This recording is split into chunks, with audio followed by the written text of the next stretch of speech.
I've got my book here, and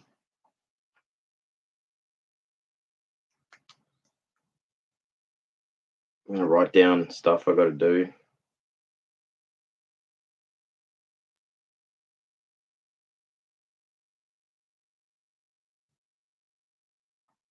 This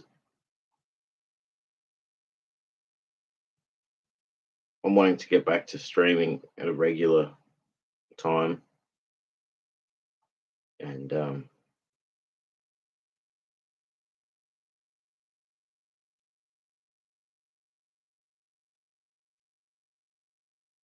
think it's an important thing to do for all of us. I have to make a list of goals and things to do. So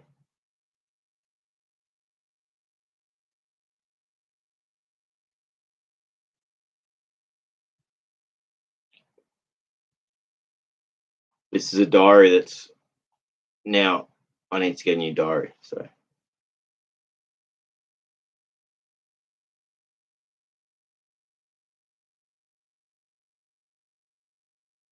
first century.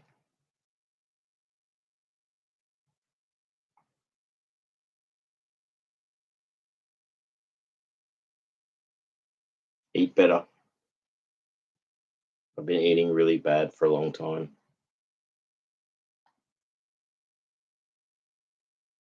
and I've been planning to eat healthy food for a long time, and I just haven't. And it's been a struggle.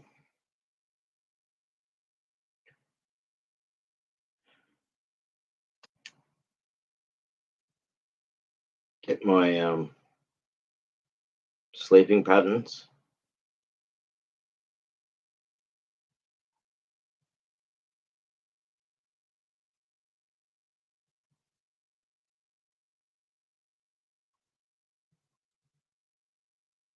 Get my sleeping patterns back.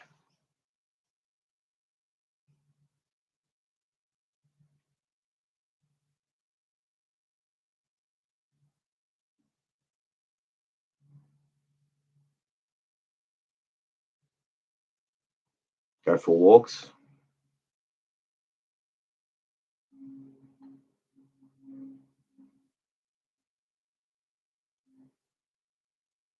That's another one.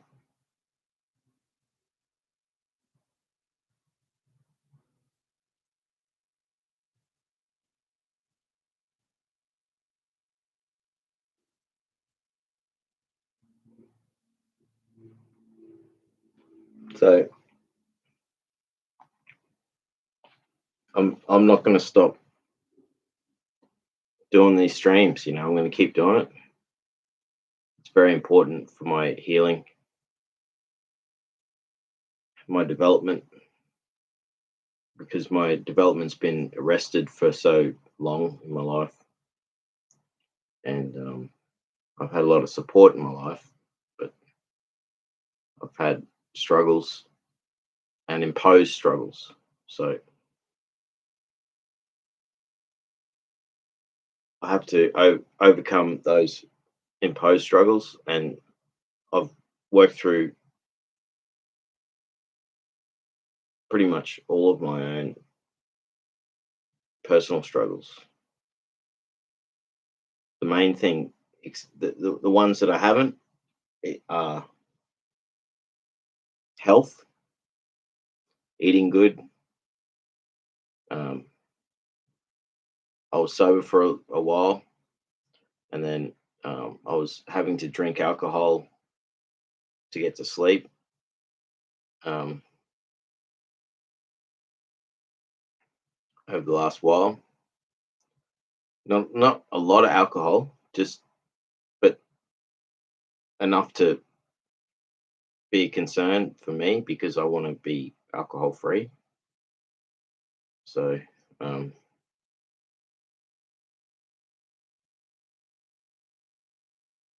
yeah, maybe a glass of wine every month or couple of months.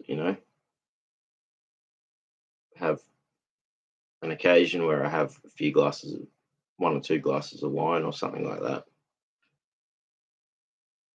Um, or a beer. You know, maybe have a beer once or twice a month, or not. You know, like once I stop drinking, I'm happy to not drink at all.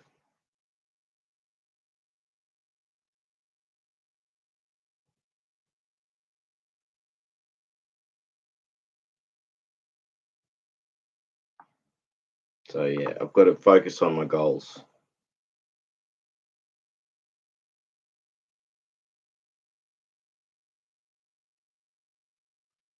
And people say when you focus on your goals, you don't achieve them. Well,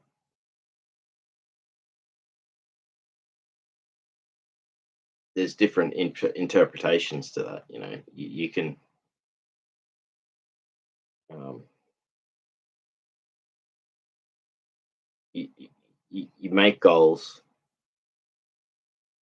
you don't always achieve them, but you know, if you do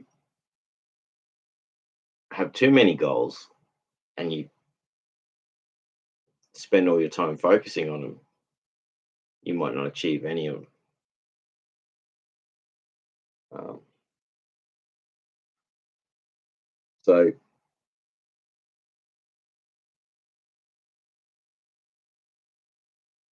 you really have to do. You have to actually do it. You know, you make goals, you write them down, and you look at what you've decided you want to do, and you try to go about doing it. And you got to understand that it's not going to be easy. You won't always achieve everything that you want to do. You know, so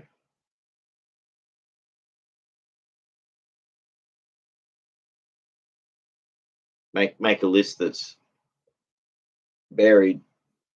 So it's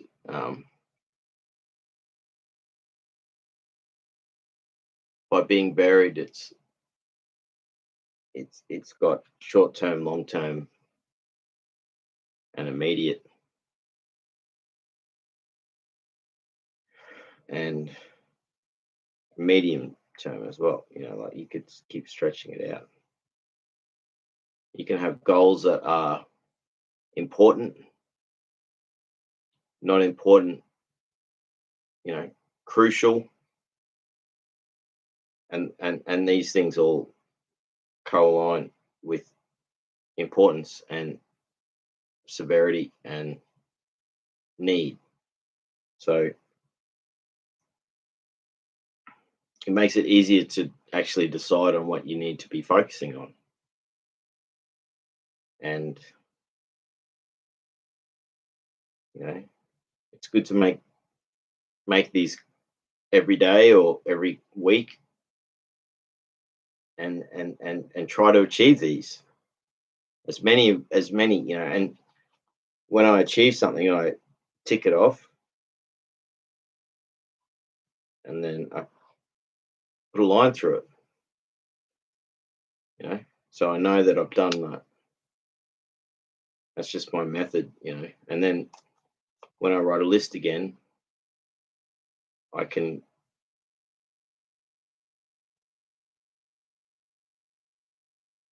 I don't have to put that in the next list. So things carry over, you know, because unless you've decided to not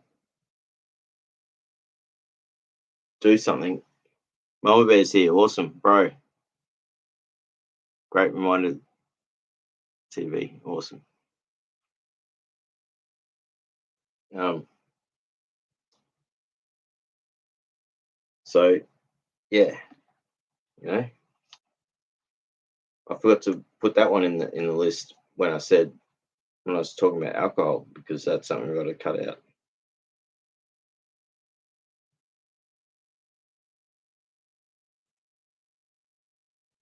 And that's happening in the next week, you know.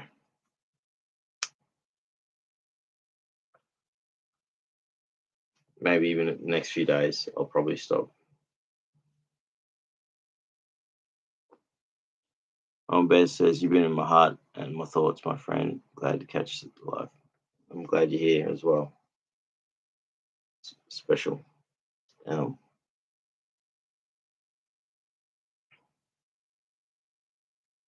it's good for me to actually just get back to it and reaffirm what I want to do. I want to start. Well, I've been planning on, and I've been talking with people to do interviews. So I want to start just doing interviews, and not just do that, but have interviews, you know, um, with survivors of trauma and difficult circumstances, and people who are on the healing path, and that. Yeah, Mama Bear says healing interviews is awesome. Yeah, that's. I think, and I was working towards that, and um, so that'll be something. I'll put that on the list. Focus on the interviews. Work on interviews,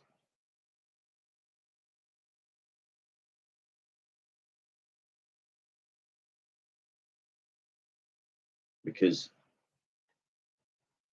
um, it'll be it'll be great. You know, um,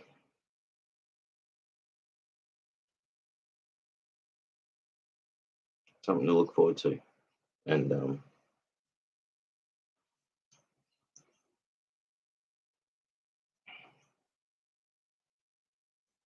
I've got to work on I've got to work on my business, because I've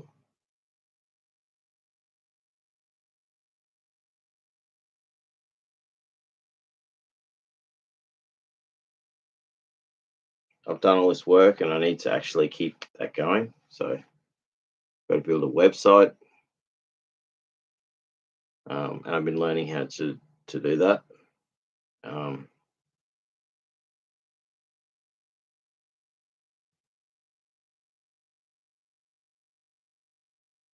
I have to have the right technology in place, and I've got most of it.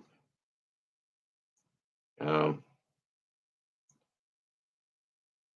I've done a lot of the basic work to actually get it going. So now it's going to be do the next thing. Take it and really um, do something with it.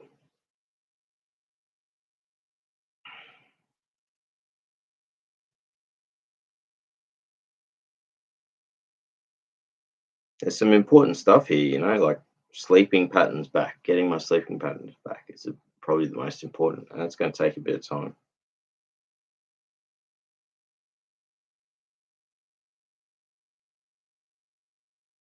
I have go for walks, but I do need to focus on my fitness. I need to lose weight, so um, fitness.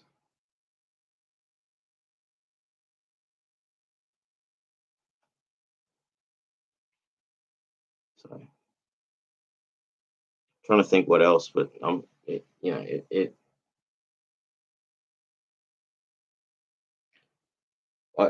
need to work on um, giving myself space for a while.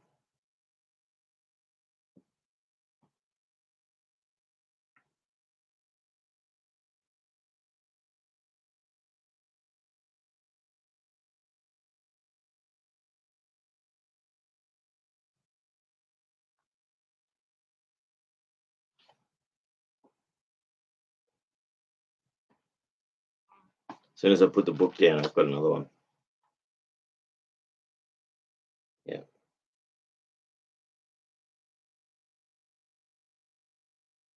working on charity because I want to start a charity, like an organization that is charitable.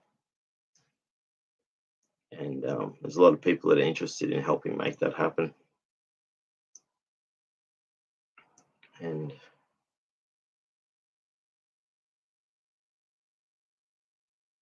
it's going to take a lot of work, but I think it's going to be worthwhile.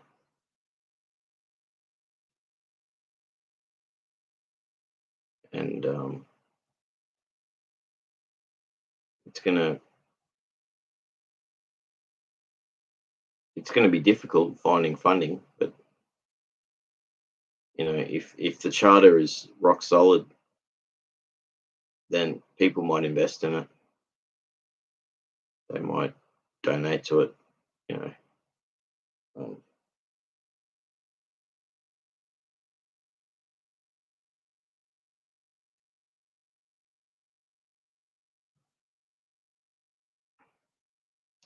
so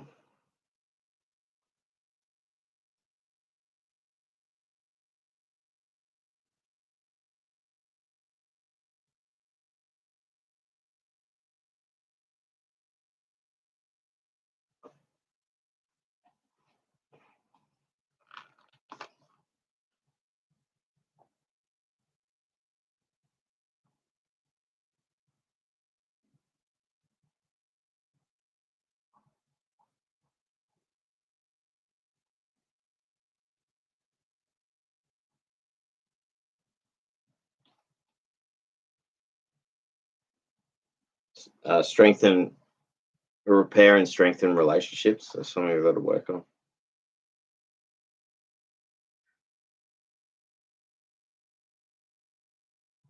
I've got to finish my book.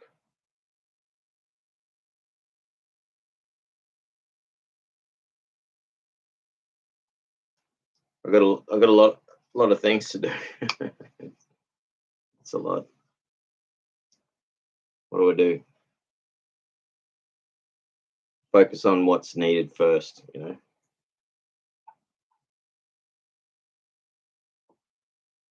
It's probably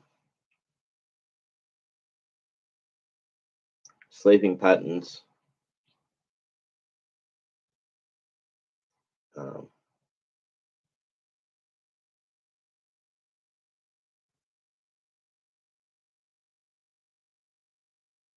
going for walks, fitness, eat better. So I'll put asterisks next to the ones that are the most important.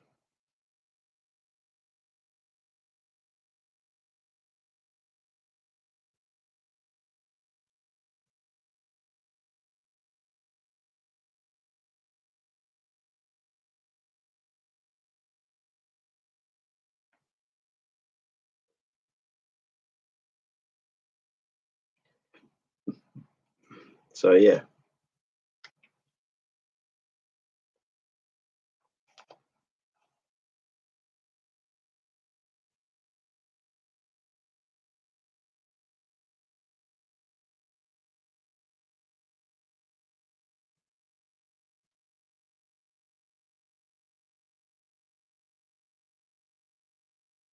How's everyone doing?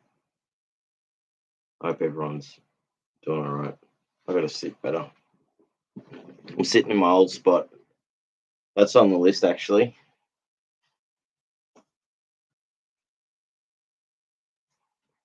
I got to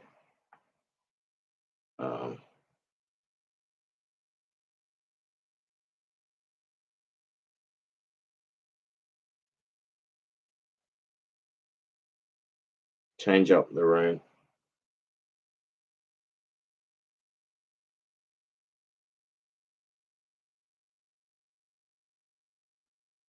So,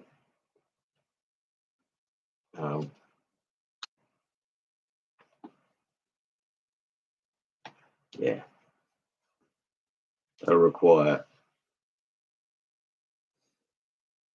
getting it back to the way it was a while ago, or different.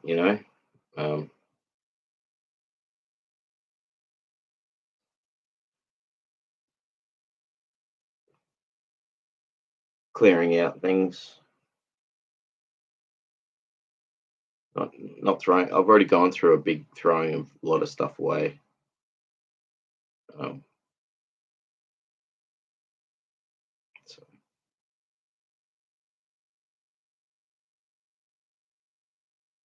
Mum Bear says, "Hey, I'm just folding, washing. It's getting hot. It is.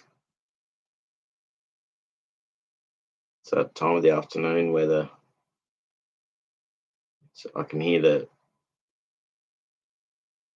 heat. So the heat heats up the house and it makes it make noises."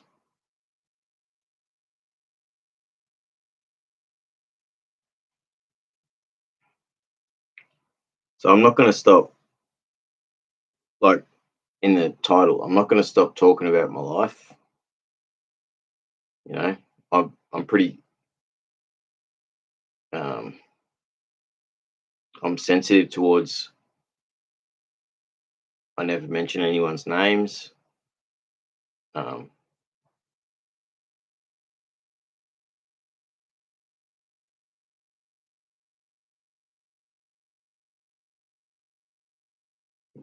you know, I'm not going to stop talking about my life.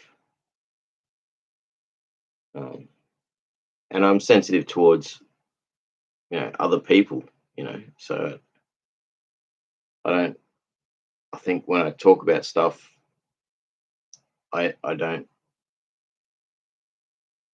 I don't overstep boundaries, especially if, you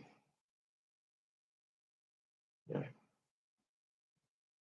there's no need for me to worry about that stuff. You know,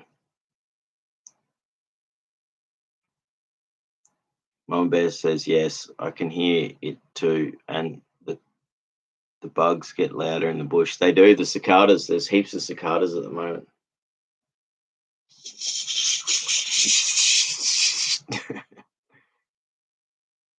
All through the bush.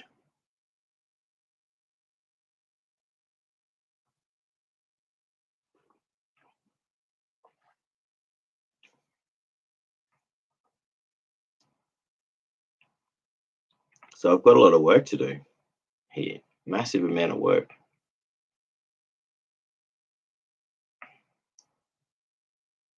If I add too much, I mean, there's the obvious ones, which is to contribute.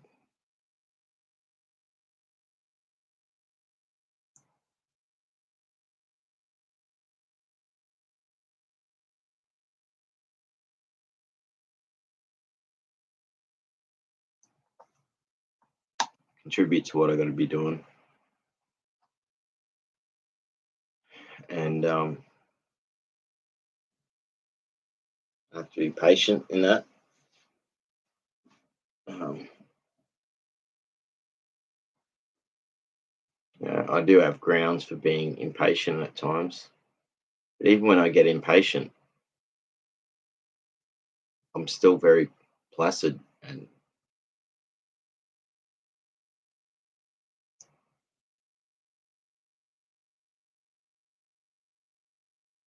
I just ask for a reason. And if it can't be supplied to me, I ask why,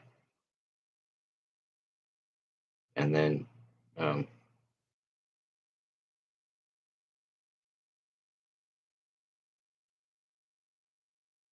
so I've got to excuse me. I've got to be more. I've got to be more patient. AJ's here. Awesome to see you, AJ.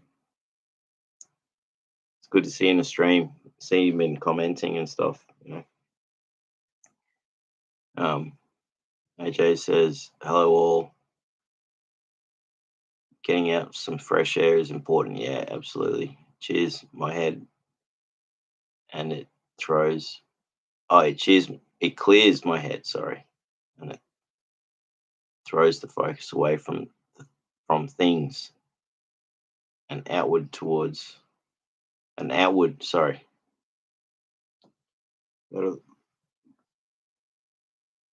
it clears my head and it throws the focus away from things and outward. And it's a good way to clear your mind to think in new ways, AJ. Yeah, that's a really good comment.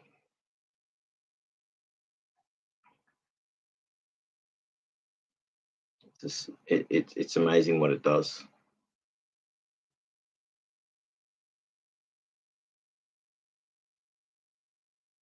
So I have to do that. I got to sit better. Focus on posture.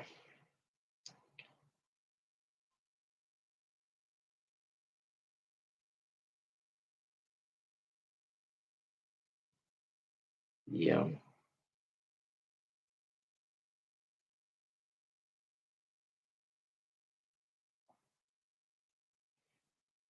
Think about getting moving. You look at a steam train.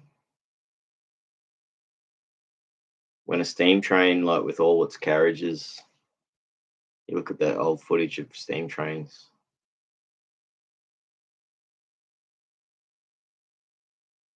And when it first starts, like they fire up the ovens, and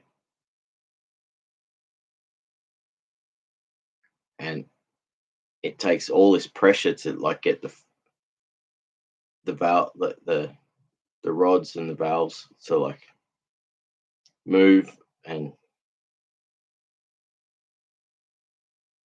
the wheels are barely moving, you know,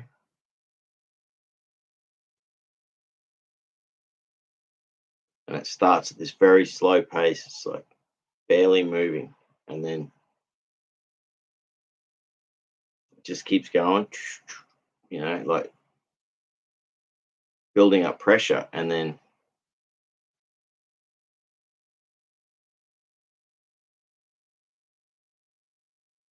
the wheels start moving a little bit faster, and then once it's got momentum, it it can keep adding the continual, and then you know it starts to accelerate then. So it's like you got that first stage, which is actually getting moving from a stationary position, and it takes a lot of energy. It's very slow. It seems like nothing's happening, and then you know, then it starts to move, and then very slowly,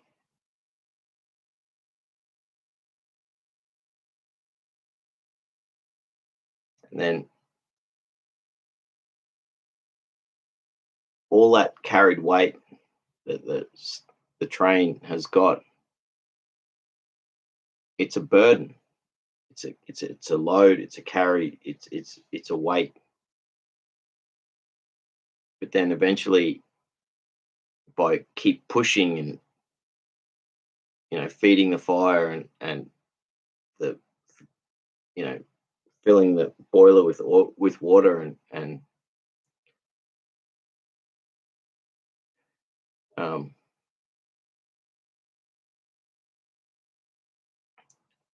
gets to that next stage, starts accelerating, and then it still takes a period of time for the train to actually build up enough speed to be moving at any sort of pace to travel a long distance. But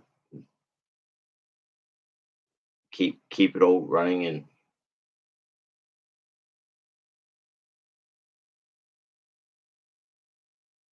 being on a track that is it's a guided track, so it's planned and already been built as well. So you build your track by like making your plan, and then when you have your momentum, you know, you just keep working on the things, and eventually you get up to a speed and you're traveling at a speed that allows you to travel long distances, with heavy loads. So those loads that were burdens are now lifted.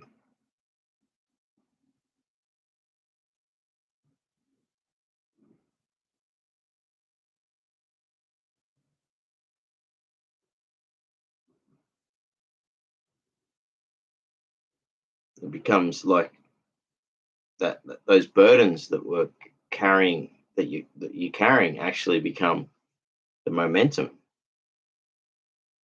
So as long as you keep adding to the energy, the train just keeps accelerating until it gets up to the speed that is safe. So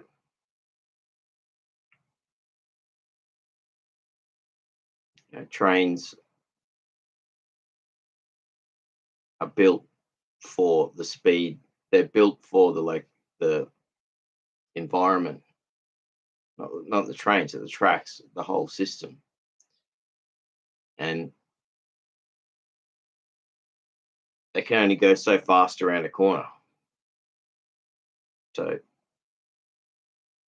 you know, there's no sense building up excessive speed and then having to hit the brakes and then slow down just so you can go around a corner. So, keeping a steady pace is an important thing. It might seem that you're going slower than you should be, but you can't go any faster than the pace that you're going, because you're going to have to slow down at the next corner anyway. So maintaining a steady, once you get up to a safe operating speed, then you maintain that. And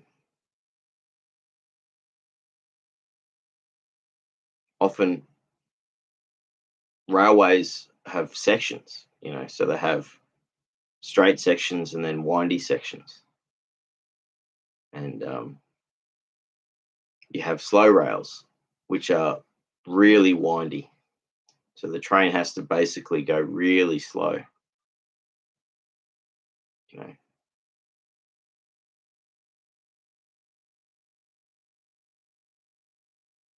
so it's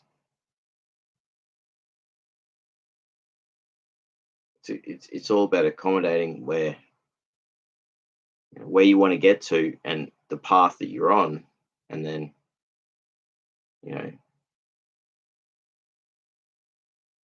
doing everything in the right appropriate order that you get to there.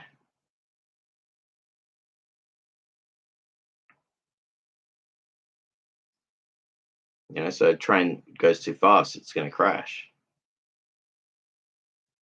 derails.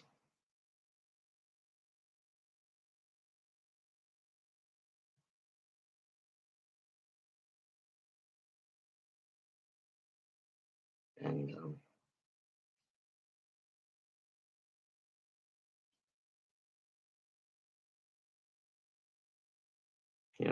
steam trains have to stop along the way and pick up extra coal and water and rest. So every machine or engine has a rest cycle, and we're the same. We need to have rest cycles.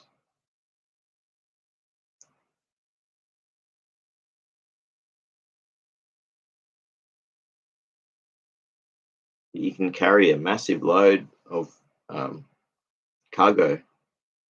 That's a burden for the machine. It takes so much energy just to get it moving, but once it starts moving, you can keep it going and you can travel a long distance.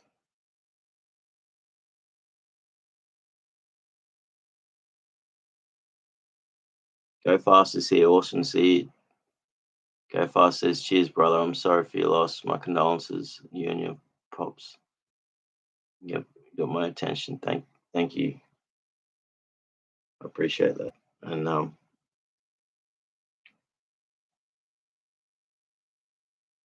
thanks for all your support. Go Fast says, in the workshop, Pops had a recent stay in hospital. I'm sorry to hear that. He's doing a little better now back home. Started just as a stomach ache. I was worried about you too, and but then I remembered that you had the fires where you are a couple of months ago. I can't remember when it was, but the fires that are going on now aren't where you are, but you've been through that, and now you're going through this. So it must be traumatic to see all the news as well. Just a reminder of what um,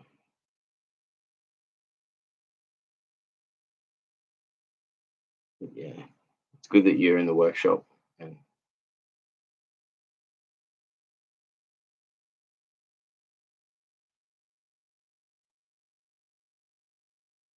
I hope to actually be doing the same soon. Is to be just making things, making art, building things.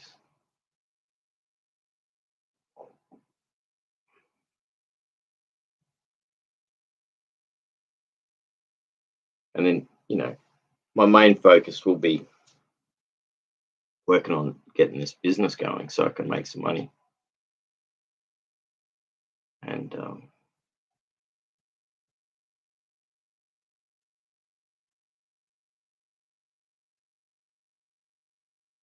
yeah, so that's my thing is the train, the steam train starts off slow, but you keep it going and it gets there.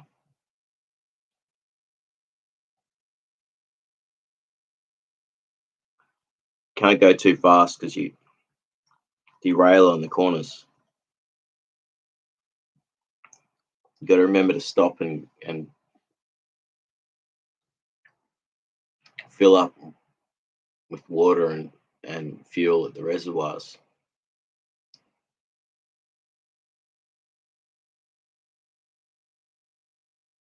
Go slow over bridges.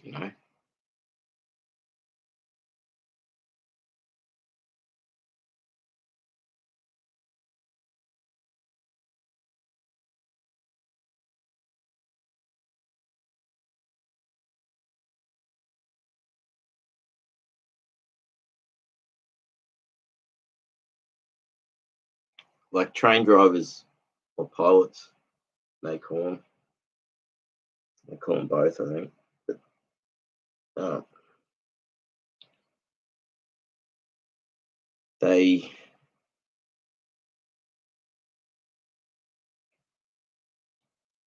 they travel a circuit many, many, many times before they actually become in charge, because every corner, every um, rise, bridges, everything. They're all everything's a hazard, and on top of the hazards, you also have to keep the train running. So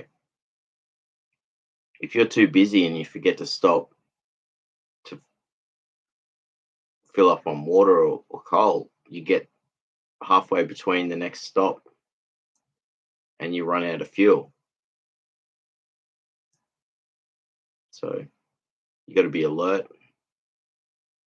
but you also have to be relaxed. That's something I've seen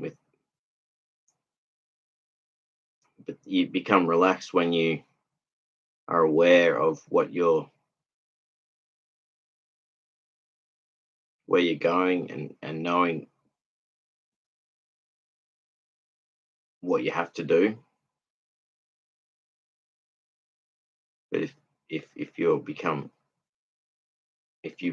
ignorant or carefree, then that's when disaster strikes.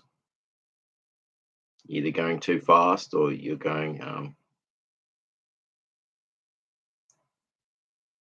not stopping to get fuel.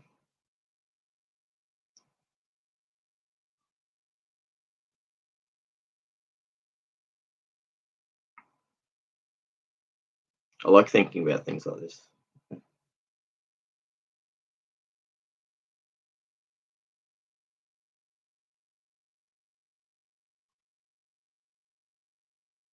I've only ever seen like a steam train a few times in my life.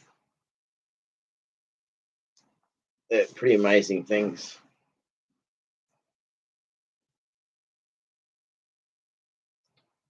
I've ridden on lots of trains.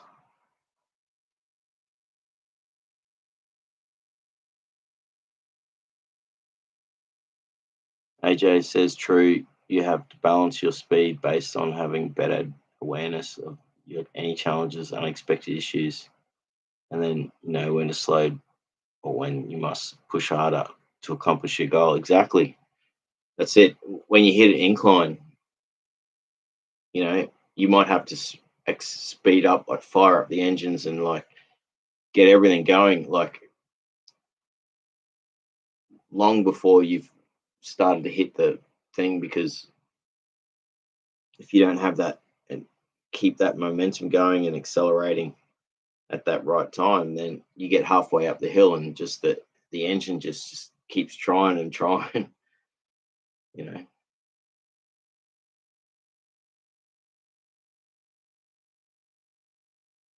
Reminds me of that children's book. I wish I could. Chug chug chug. It's a train trying to get over the mountain.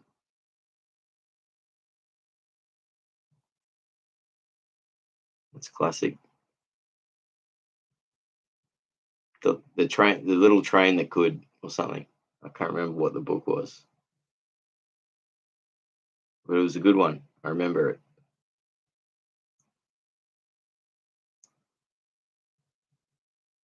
I'll have to try and see if we still got it somewhere. Like,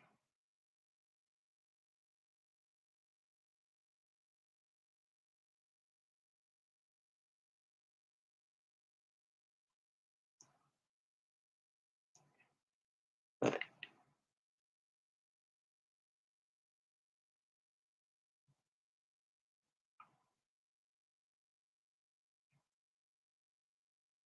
that was one of the books I learned to read. When I was learning to read.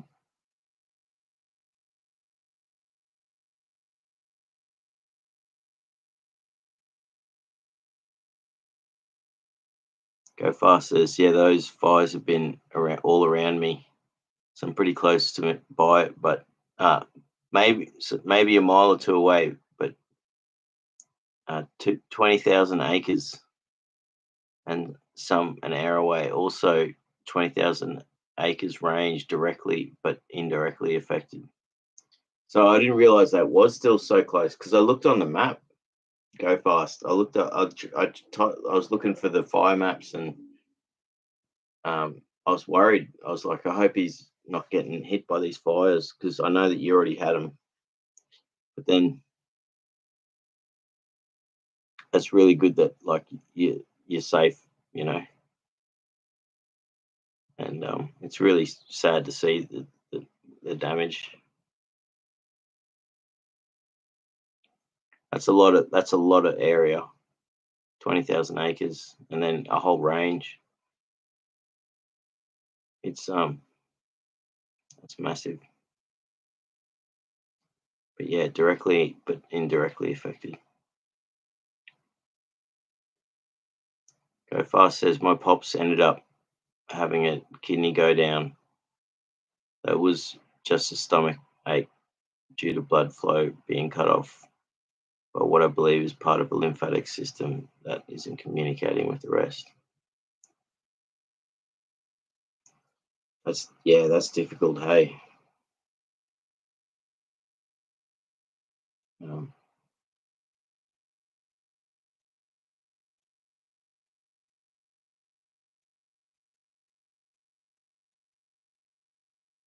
like the body is just so, there's so many functions and they're all interconnected, aren't they? And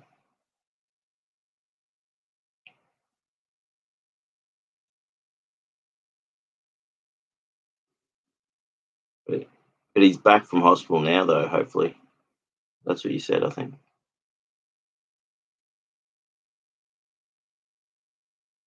recent stay. Yeah, so he's back from hospital. Awesome. Australiana's here. Awesome. Happy New Year, Australiana. I haven't seen you for a while. Awesome to see you here.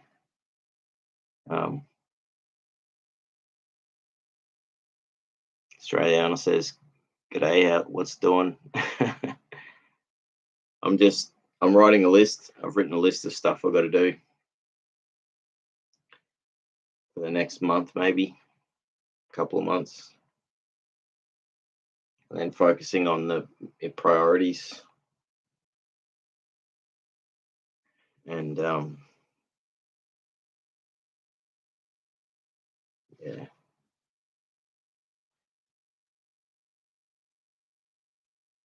I just got to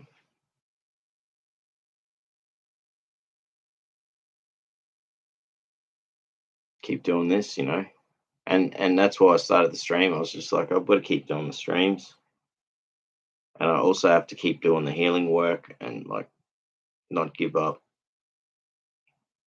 and like make things massively different. So I'm gonna,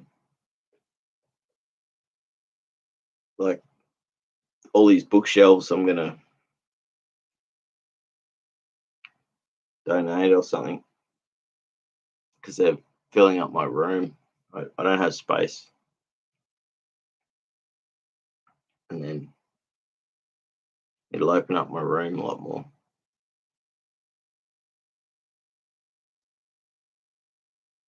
That'd be a big change. I've got to find space for the things that are in the bookshelves, so I have to actually look for free or cheap bookshelves to house the books, um, and sort of everything else. I'll find places for.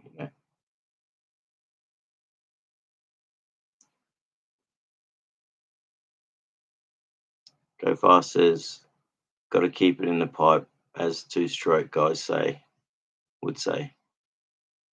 It's If it's hitting on the pipe, you've um, you've got power ahead. If you're not in the pipe yet, you're got to find that power band. Yeah, that's it. That's it, eh?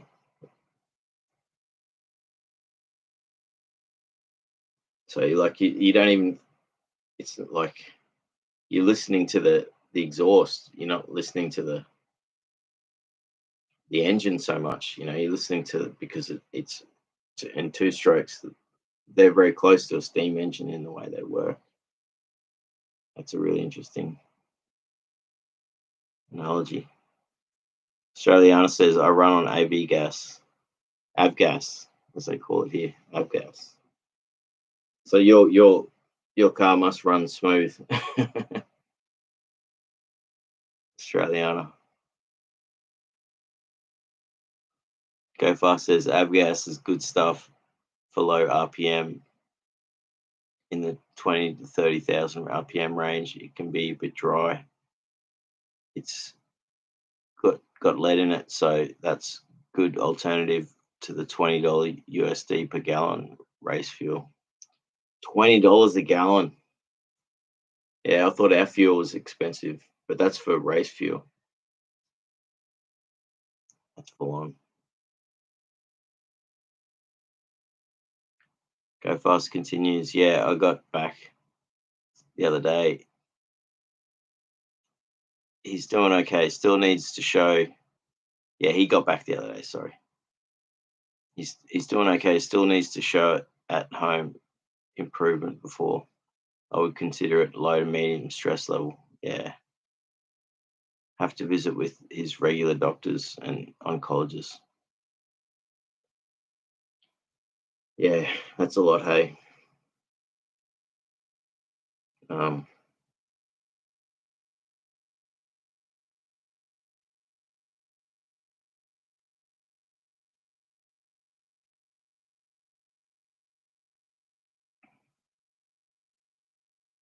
yeah, but my thoughts are with you, brother. I hope you I hope it I hope things are good for as long as possible. You know, it's a lot of difficulty in work when you're dealing with those medical conditions. Australiana says, only two, the list very good. Me too. Just did list of uh, providers for police to put in their book. Awesome. It's victim focused and should be in by the end of the year. I run AV gas, but it's a bit of a joke.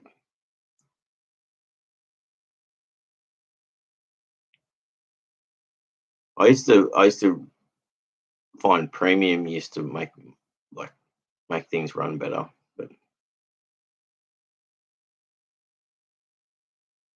I've got an old engine, so I just run low octane stuff, and I don't drive fast. Yeah, Go Fast says milk crates would work good for books and such. I used to have heaps. I used to have like 10 milk crates. Yeah, you can still get them.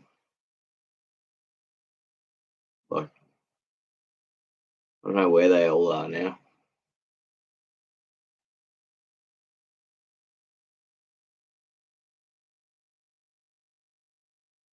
I have no idea.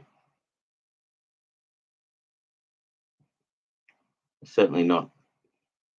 I'm so limited in space. That's why I used to have them, and I used to use them for storage. They were the best. You put them on their side, and then stack them and put timber between. Yeah, they worked good. Australiana says, move it all around, put shelf along the wall, um, paint it with um, paint it white, even put plants in it, make a plant wall, books in color order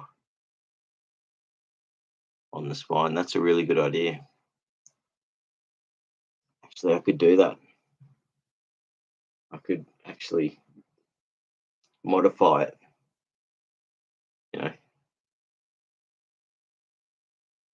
it's a really good idea.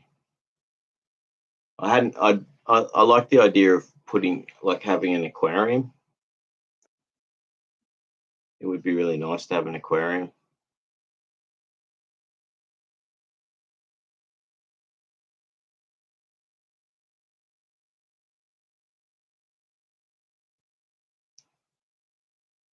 But the unfortunate thing is, like, I'm enclosed with all these shelves, so like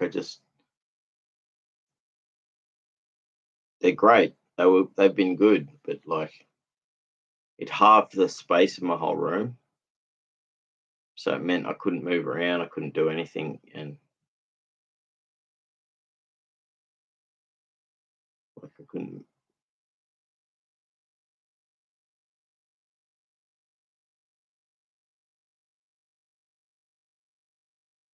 It fits so much stuff, but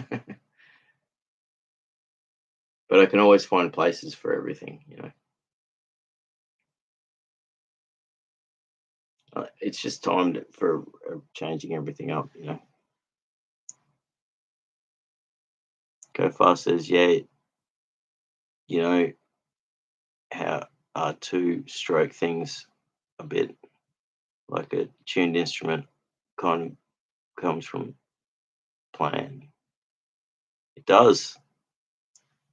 I've got like from doing garden work.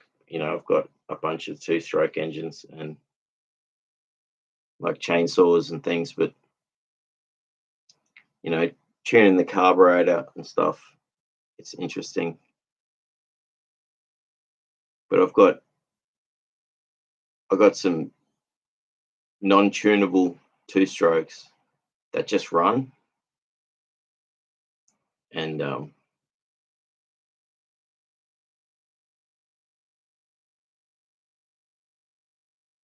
yeah, it's good. Like I bought good equipment, so I bought all steel gear, and so it just runs. You know, the only time I have ever had problems was when it got overheated, and there was a problem. Just make sure that I, you know,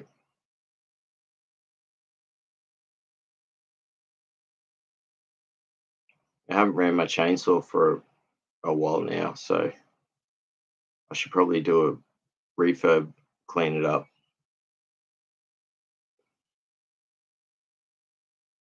But I'm sure it'll run again. Just needs and my pulsar as well, same thing. Like that'll run straight away. I haven't run it for a year. I'm sure if I started it tomorrow, it'll run.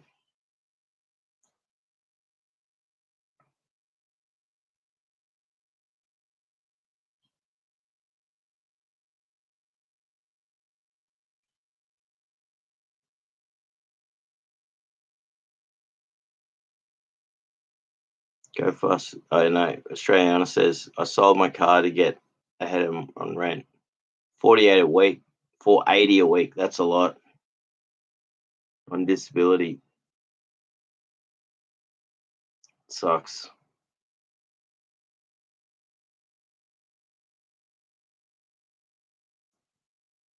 Cost of rent is ridiculous, eh? The cost of living, 480 a week.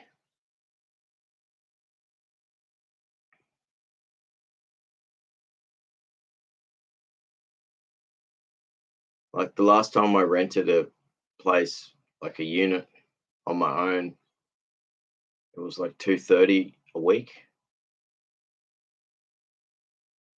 and it was tiny. It was like a one bedroom unit. It was not much bigger than what I've got now, except I had a kitchen, you know. But it was like now it's like 480. That's heaps. Australiana says, "Yeah, I'll email you. Got to go fishing." Yeah, awesome. Send us an email, Australiana. We'll catch up sometime. That'd be awesome. We'll chat on email. Enjoy. I hope you catch some fish. It's a perfect time of day to go fishing. That's a really good spot you're at.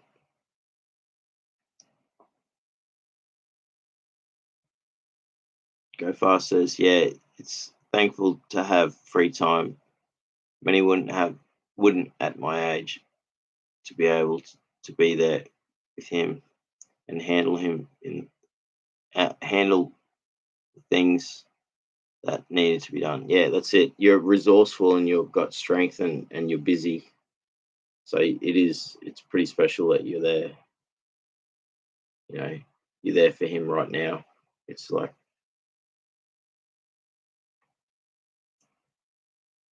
that is really special. And I'm sure he's very thankful for all that.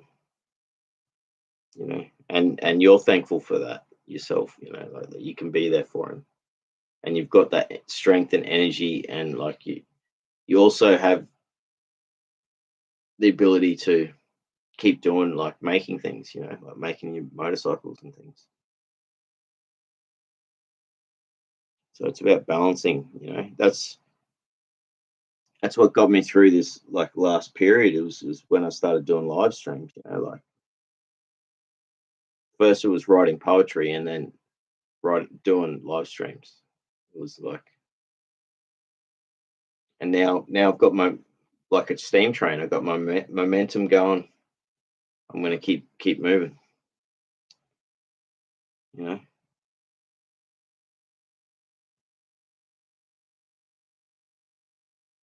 Yeah, Go Fast says Loctane has more power, technically better for antique spark engine stuff like the 1930s models.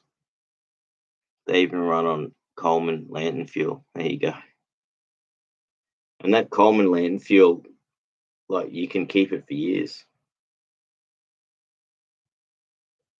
Doesn't go off. Stays good.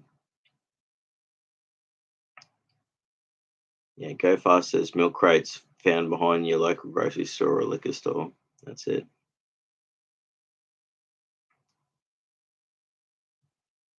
Yeah, I'll think about doing something like that. Go Fast says high octane is harder to light and makes less power, but you can raise compression and advance timing because it is less likely to detonate because it resists lighting. There you go. So high octane is less volatile.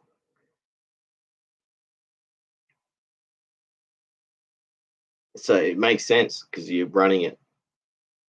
Maybe you're running your engine at a higher speed, so that's why you need that. So actually, the fuel itself is slowing it down. It's a really interesting concept. I never knew any of that stuff. I thought it was the opposite. I thought it was more volatile. I thought it was just like I had a complete opposite understanding of how that worked.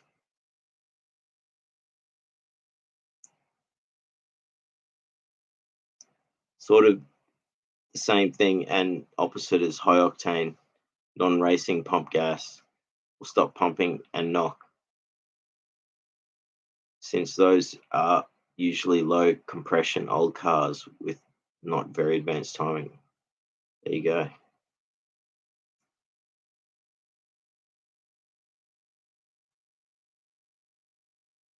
Actually, I remember I used to hear that. I used to hear knocking on my engine on the 4-cylinder when I used to run octane, high octane.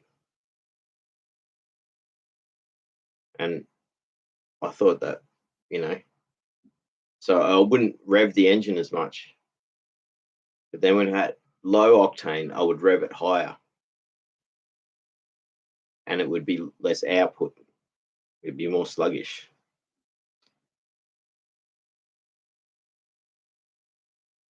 Go Fast says, yeah, those non-tunable two strokes are tunable. There's two little $2 keys.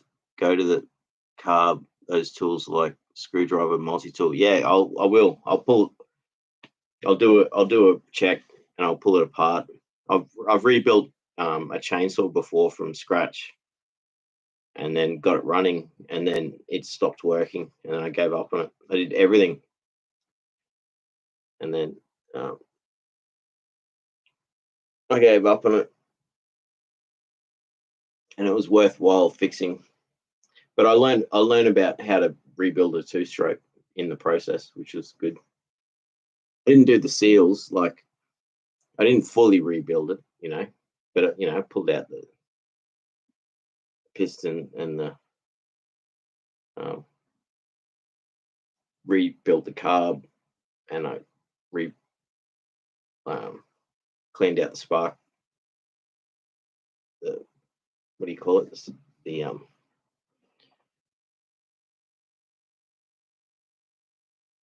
spark arrest and all that. Basic stuff. But like for someone who's just learning and just doing it from scratch, it wasn't a good experience to do. And then learning how to tune the carburetor, and then it ran and ran, and then it just stopped running, and then I just gave up on it. But yeah, I'll be back in a sec. I just got to go check something.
thought it was Dad, but it was a good opportunity to have a toilet break as well.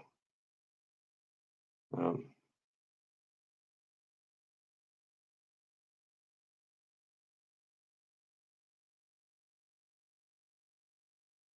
Go Fast says there were a few years of going through chemo, radiation, and immunotherapy. He's been in good health for a couple of years now. That's awesome to hear that he got that. After going through, because it's heavy stuff, isn't it? And then both all those things, three, you had the whole lot: radiation, chemo, and immunotherapy, and then getting some good years after that's pretty awesome.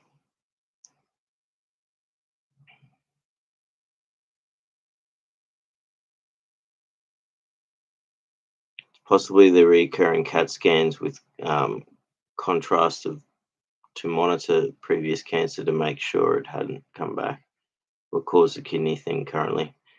Yeah, that's a really painful aspect to that stuff. Is that I've had one CAT scan in my life, and yeah,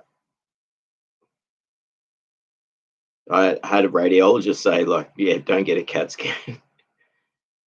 Like, they know how damaging they are to your body, and if you get lots of them, it's going to eventually cause issues in your body. Um, I didn't even need the CAT scan. I didn't even need the CAT scan. They were just ruling out things,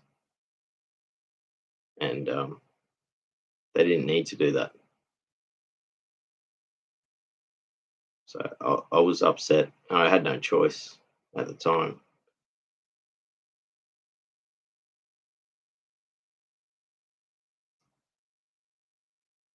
So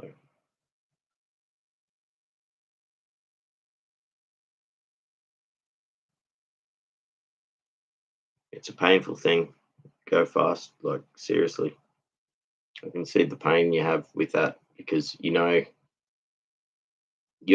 so in tune with what's going on, and then you can see what's caused this stuff going on, this carry on stuff, that because unfortunately, once someone's got um once someone's gone through treatment, then they're going to keep wanting to do scans every 6 months or 3 months or whatever, and like every time they do those scans, it's just increasing the cancer risk, and it's like, that's a painful thing, because do you say no? But they have to monitor it. It's like, well, but it's such an invasive procedure. It's so, you know,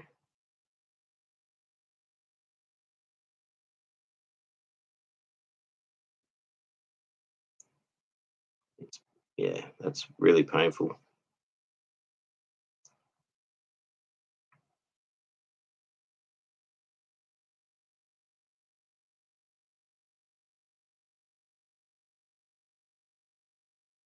Go Fast says, and with alcohol fuel for like methanol fuels, they need 3 times as much fuel as gasoline to fire and run. Same oil mix, usually maybe a bit extra.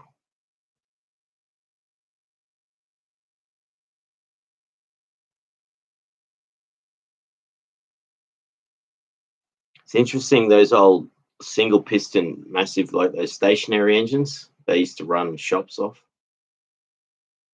like those 100-year-old, 150-year-old engines or whatever. I don't know how old they are, but like, yeah, the original kerosene they used to run on, but they used to like have a tiny fuel tank, and they would just top up the fuel tank, and they just make sure, and then when like the engine started running bad, like they would just they'd go, I got to put more fuel in, and they'd just put a bit more fuel in, so they didn't have like this big fuel tank. But it shows how little fuel they actually used to run. They had, massive piston, and it's using momentum once they get running.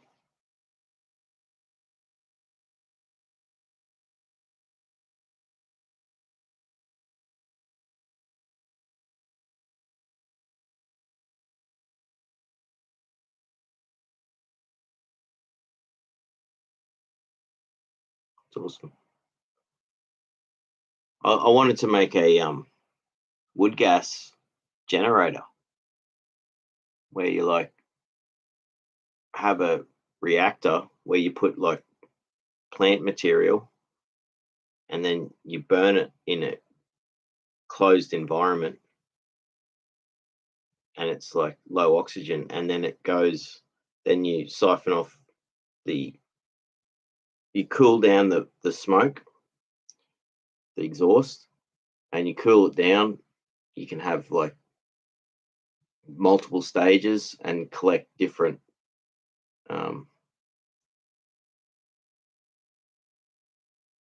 things along the way in the residue, or you could like run it straight into an engine if you've cooled it down and filtered it,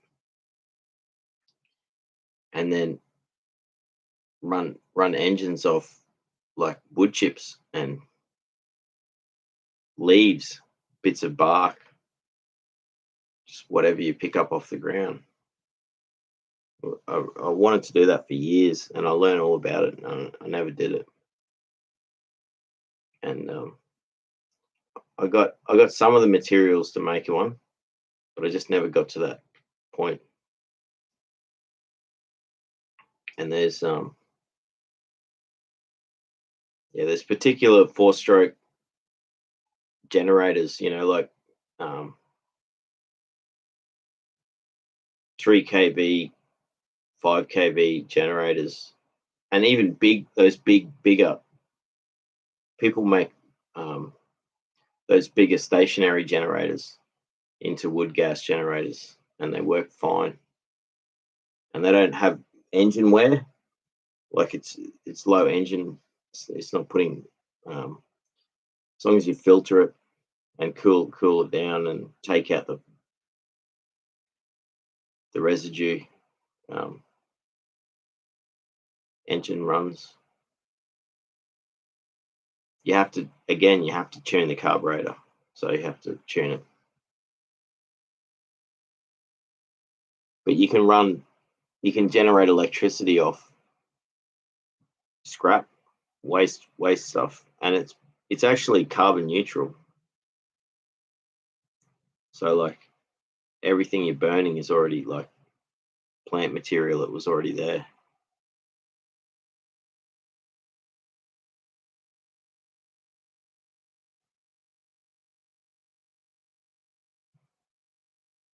Go Fast says yeah, and with oh no, I read that one. Go Fast says yeah, every chainsaw's got its own designs, special linkages and clips, triple barrel carburetor and tubes for emissions. Yeah, that's it. I got to the point where I needed to rebuild those bearings in the clutch bearings, those weird long flat ones that they'd gone, and that's when I gave up. I should have just kept pushing, and I could have rebuilt it fully. But I learned a lot in the process. That's why it broke in the first place. So there's nothing wrong with the engine. It was the clutch and the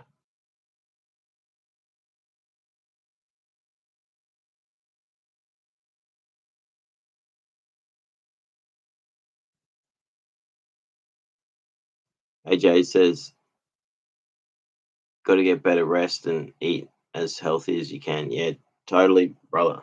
I totally do. That's on the list. Eat better, sleeping patterns back. That's big on there. AJ says so much of sickness is often related to chronic stress, bad job, relationships, etc. Do a quick relation exercise by just inhaling and letting out air slowly. It helped me. Yeah, I totally agree. Stress is a massive factor. It does so much damage to you. So much damage. Happy home to see you. Awesome to see you, brother. Happy home says nice to see you back inside. Yeah, that's it. Happy home says hi, chat.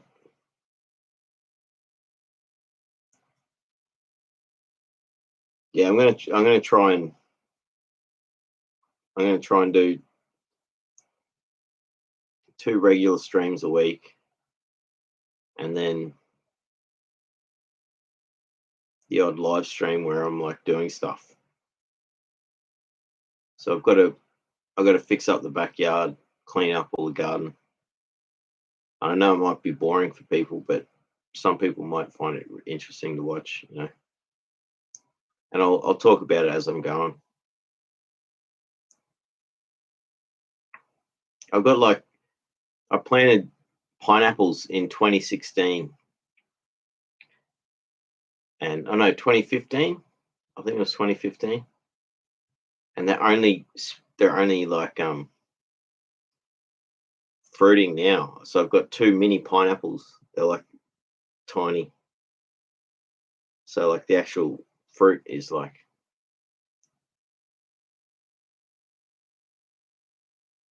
but apparently um, if I remove the pineapple right at the right time and trim the leaves back, or the fronds or whatever you call them, I'll get the next time it'll be a bigger pineapple. So they keep growing in size. So even though it took like almost 10 years for the pineapples to finally fruit, every year I was just like, why aren't they fruiting? Why aren't they fruiting? What's wrong? What did I do? And then finally they did it. So I got, and apparently like that, even though that like the pineapples aren't like them, they're like bonsai. They're literally like bonsai pineapples, but they're still bonsai. They're still pineapples. I just got to know. I have got to do the research and to know when to harvest them, because if I leave them there too long, we've had all this rain, like they could go rotten, and like it'll be, well, I won't, you know, won't be able to get anything out of them. But like if I something to do with like the leaves, if you pull it in a leaf and it pulls away, it's fresh, ready to. But I don't know about harvesting, so I need to learn about this stuff. I'll put that on the list. Yeah.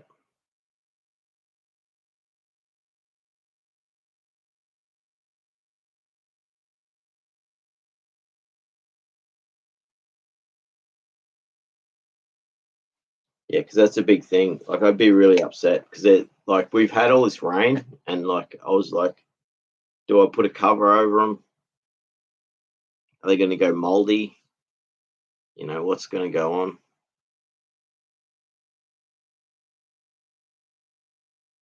They look fine now. The rain stopped.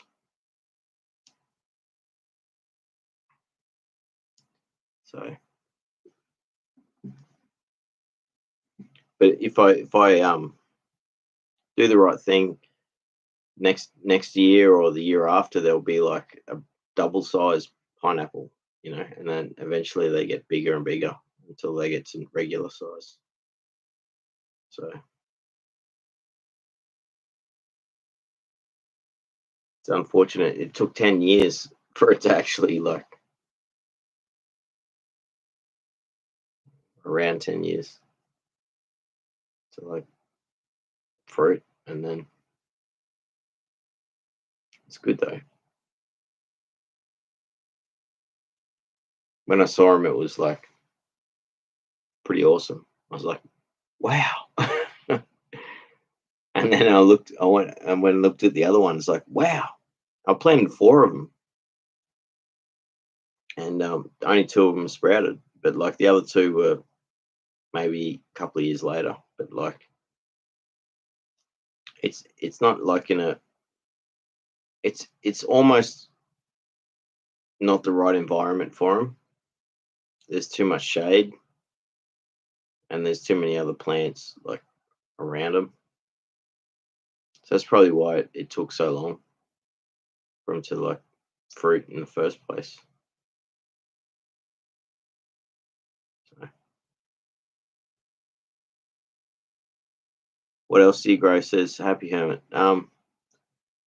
Mum and I used to like have a herb garden in the backyard, and mum's got grapevine, which is going good at the moment, and so there should be grapes on there. We got lychees, macadamia nuts, but rarely get anything from the macadamia nuts because they fall out of the tree, and I don't collect them in time, and then the animals come and take them and they eat them. And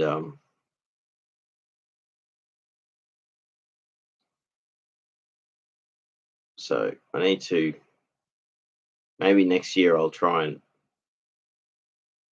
collect them. But the other thing too is, unfortunate thing with the macadamia nuts is um, you get heavy rain and they all drop off the tree before they've like finished their fruiting or they're becoming nuts, and then so you lose them. So they fall off the tree, and then you crack them open, and they're, you know, it's because of the rain. And so we get where I am, we get a lot of that unseasonal rain. So you need a good year where there's a lot of rain earlier in the year, and then no rain for like 6 months, and then you'll get like lots of macadamia nuts, and they get to like properly develop. But the rain just wrecks them. But there are lychees on the tree at the moment, so I should go pick some. And we used to have like lots of herbs, like basil and parsley and um, oregano, and what else? Chives. Chives are still there, but like the bush turkeys have come and wrecked everything. So I love bush turkeys, but I also like they do so much damage. They totally wreck your garden. And because we've got like all the neighbors have got dogs, the bush turkeys like this is their refuge. So they just like travel through here and this is their place, you know. So for a long time we just let them, they literally roost in our trees. The bush turkeys like roosting up in the trees. Yeah. So sort of allow like just you can't, you know, people that get really annoyed with them have them removed, and I think that's a little bit harsh. You know, they're native to the area. I live on the edge of the bush. They're part of the environment. You know, but the problem is they literally destroy your garden. They'll go through and they'll just dig up your whole garden, and that's what they've done several times. And tried everything, putting chicken wire down on the ground. You put chicken wire on the ground and peg it down with 10 pegs, and then cover it with like a bit of dirt. And so when the turkey comes along, it tries to scratch it, and it gets annoyed that like they can't scratch the thing, and so they give up and they stop wrecking it. Put up nets, put up nets like, well, the possums and the marsupial animals, like, they find a way through and they eat all your food. So I just can't grow anything. Like, but I do want to get a herb garden going, you know. So I'm not going to give up. I'm going to try it again, but I'm going to maybe space it, like space each plant, and then put like a protection around each plant at the base, and then allow the bush turkeys to scratch around and not wreck the plant. So I'm going to try and make it work for everything.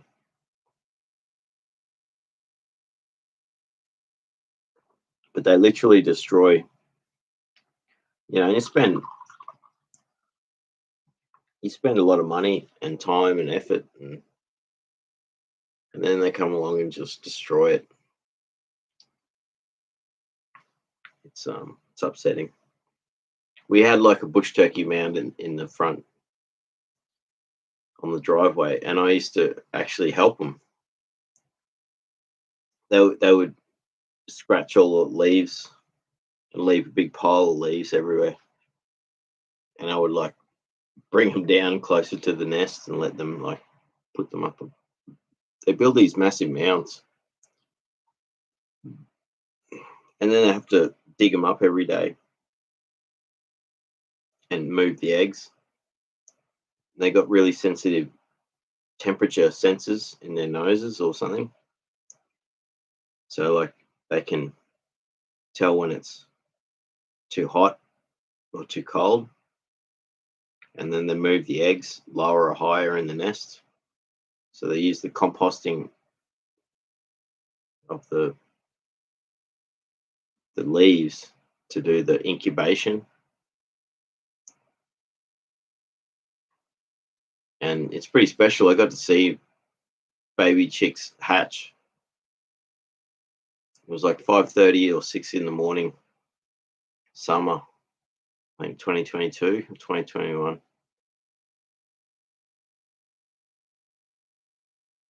2021, I think. And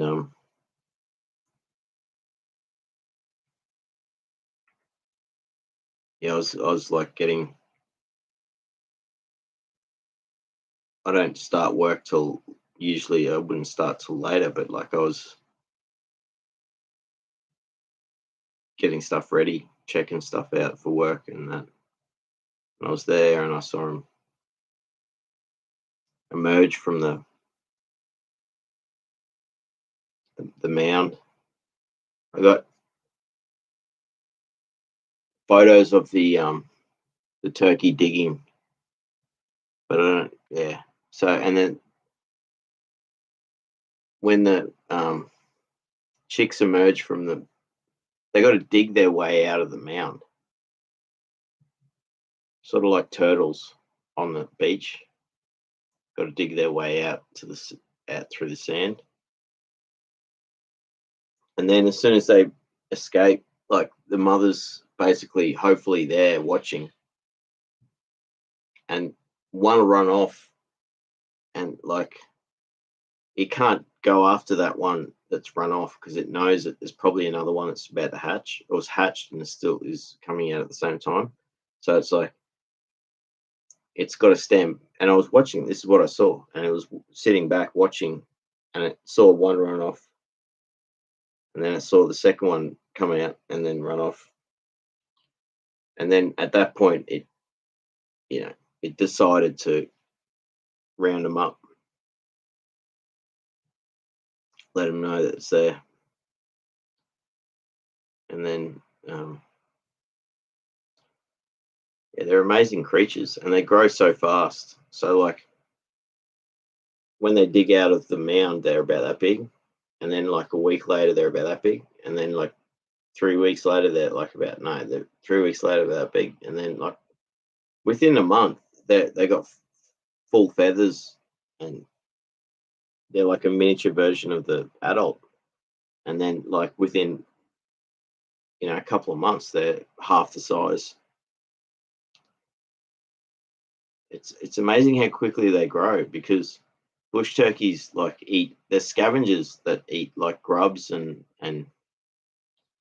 rotting plant material and stuff. So it's like they must have this strange ability to grow.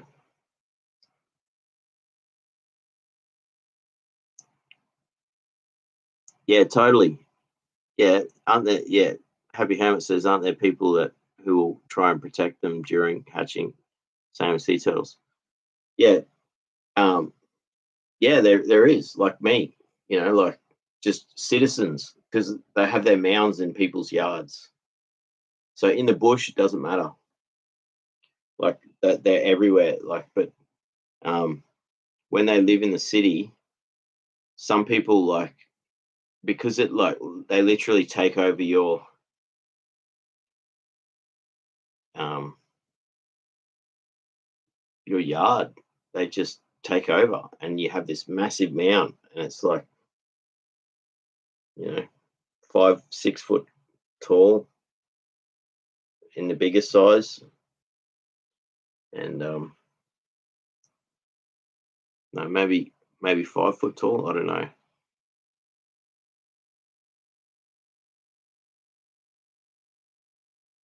I mean, the one we had here at the front was only like 4 foot, but it was big, and I was its protector. Like when it was, um, I was helping it. I was giving it leaves. So I was leaving leaves down near it, and then they would they'd dig the leaves and add to the pile, and they'd make a mess with it, and then I'd clean them up.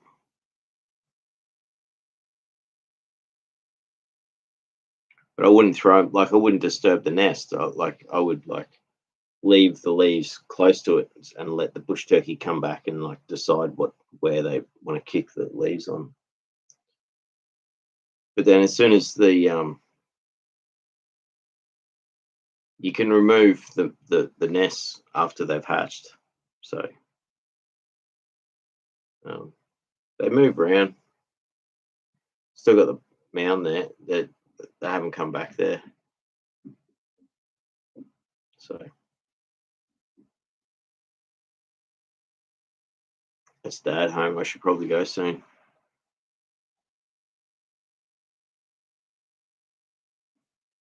But yeah, there's a lot of contention, with people pay for removal people, and they catch them and send them like let them go in the bush. It's pretty rough. Bush turkeys have a rough, tough life because no one likes them. Not no one. Sorry, some people don't like them, even though I I love them, but like they do so much damage. So it just means I can't have a proper garden. And if I have a garden, um, it's got to be like fully netted and protected from them because they'll just get in, and they're protected, and they should be. And they do a lot of really amazing work for the environment because they're like composting. They tirelessly just dig up leaves all day long and like kicking them over, and it's turning them over, and it's helping leaves break down, and like then they compost them on these big piles. It's amazing what they do. AJ says, have you tried a natural repellent like a hottest hot sauce and sprinkle it around the plants, smear it on a few areas on the stems, a leaf or two. Yeah, I've done that with possums. I'll put curry powder. No, not curry powder, chili. Yeah, well, I forget what it was. Yeah. And I don't know if it worked. They still, but yeah, you can do that stuff like that, and it deters them. But I've tried everything with bush turkeys, with mesh, chicken wire on the ground, I made like these like round things for the pots, and had them sitting over the pots, and then like the bush turkeys come along and kick them over, and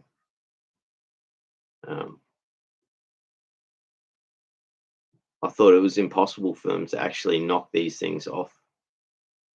They worked out a way, and then they got in and just destroyed the plants, and it's like you can't win. So that's when it was like, well, don't even try. Just let the garden be like a native garden, and don't worry about trying to grow food.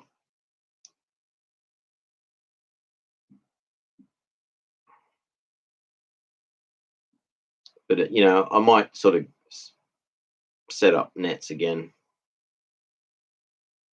in a certain section, and then try and get a herb garden going, because that'd be good to do.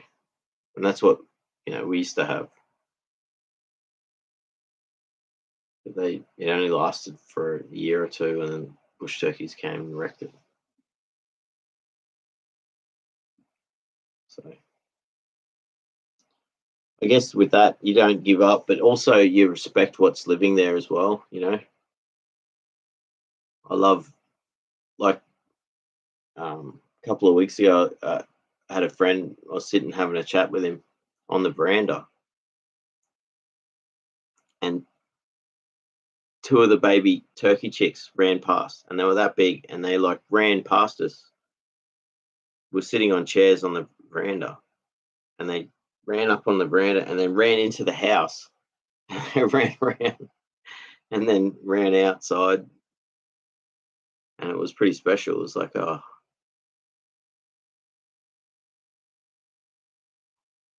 so like, they do a good service, and they wouldn't be here if it wasn't for all the trees and stuff. But they do. They're pretty special. They do a big service in the bush. But they help break down the leaves and like turn over the soil and keep the bush healthy. So it's like the possums and the native marsupial. Like, they'll eat all your plants. Bush turkeys won't eat your plants. They'll just dig them up, and they'll dig them up like right to the roots, and the plant will die because all its roots are exposed, and you'll be just like frustrated, and you got to understand that you know that's what they do.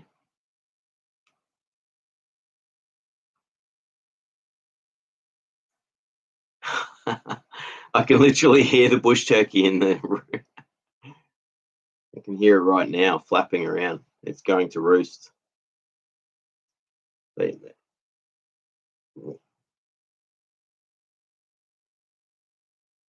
I'll show you. I'll show you on when I'll stream with my camera, with my phone. I'll show you I'll show you sometime, but it's not easy to do.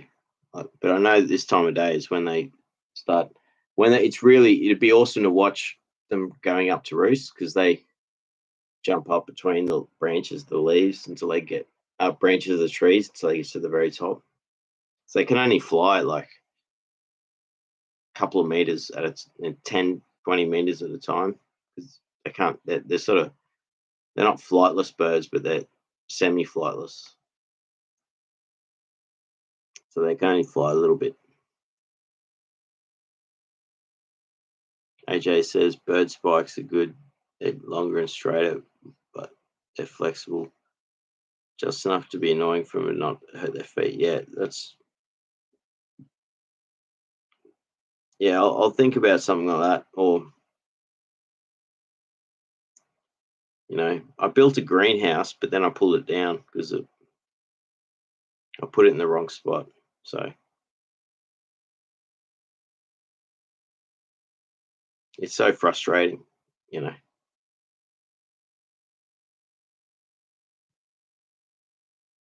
It's just I can't really grow food here. So I have to just accept that. But I can try and grow some stuff. Happy Hermit says possums get such a bad rap, but they're so good to have around. Do you guys have problems with ticks? Yeah, I love possums too. We got a family of possums that live here. They're awesome. We don't have ticks here in where I live, but if I go up in the bush, I can get ticks.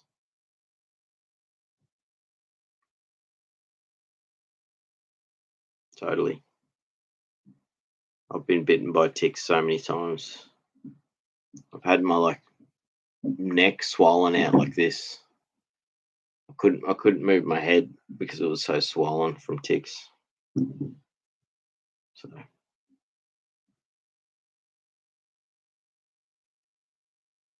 it's been awesome today. It's been really good. Thanks for everyone for being here. And it's probably time. It's good. It's good that I did this just to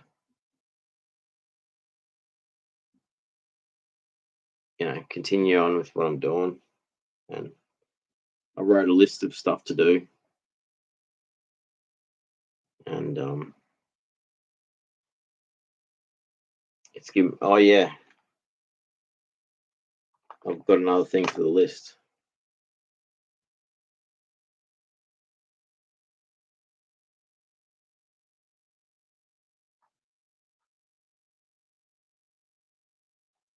There you go. Work on the back garden and decide what I'm going to do with it because I have to do a lot of work on it. So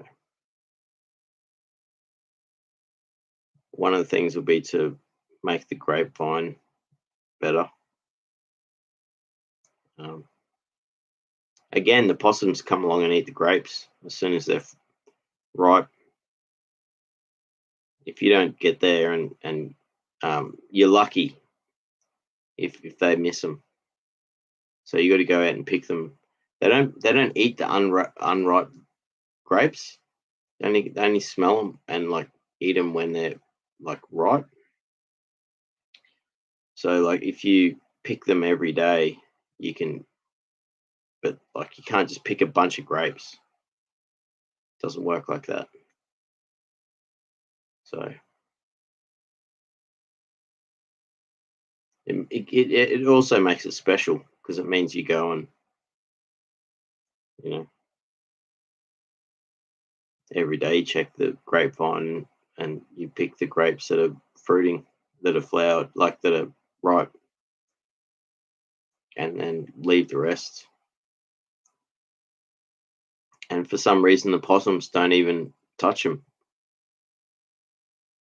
But if you let them all ripen together, they'll just destroy it. It's annoying.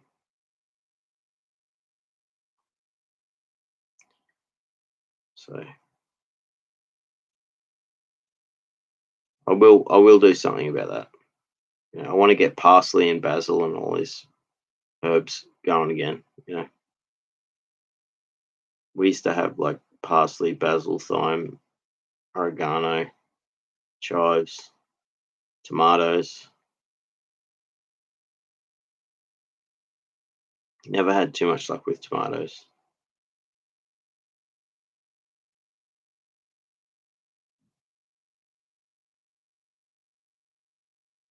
I guess it's all about finding out what grows and what's going to be worthwhile growing.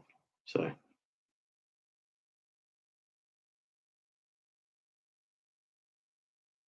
and not giving up, keep trying it, and letting the natural animals have it's their environment. So it's like they're going to eat everything, and you can't do anything about it.